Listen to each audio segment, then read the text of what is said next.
Excellent. Thank you so much. యాక్చువల్గా నిన్న పైన ఉంది నాటకంలో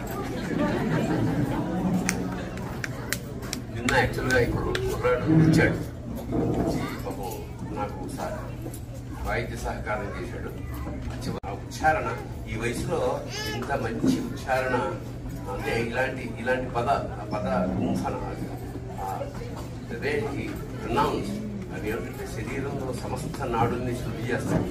పద్యం కానీ మంచి భాష కానీ ఉచ్చారణ వల్ల వచ్చిన లాభం ఏంటంటే ఫిజికల్గా కూడా చాలా ఆరోగ్యంగా ఉంటాయి. ఇందాక పిల్లలు డాన్స్ చేసినప్పుడు కూడా శరీరంలో సర్వనాడులు శరీరాలు కండరాలు సమస్తం కదులుతాయి. అది ఆరోగ్య సూచకం అన్నమాట. అందుకని డాన్స్ ఆపేయగానే లావైపోతారు. అందుకని ఎప్పుడు don't stop dancing ma'am Chiranjeevi. అలాగే గొంతులో ఇప్పుడే మెచ్యూరిటీ అంటే బాల్య దశ నుంచి కొంచెం మారే దోష ఆ బేసు చక్కగా ఉంది. ఉచ్చారణ అద్భుతంగా ఉన్నాను. ఎందుకంటే ఒక్కొక్క పదం కనుక తేడాగా ఉచ్చరిస్తే మీనింగ్ మారిపోతుంది సంస్కృతంలో.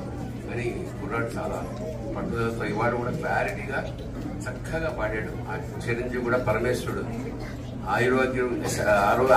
ఆరోగ్యాన్ని అఖండమైన యశస్సు అన్న. ఎందుకంటే కీర్తి అంటే స్వయంగా సంపాదించుకునేది కీర్తి, యశస్సు స్వయంగా వచ్చేది యశస్సు. సో వీడి యశస్వి ఏం పేరు ఆర్ణవ్ అంటే సముద్రం. సంగీత ఆర్ణవ్ కావాలని మనస్ఫూర్తిగా ప్రార్థిస్తాం. శివోహం.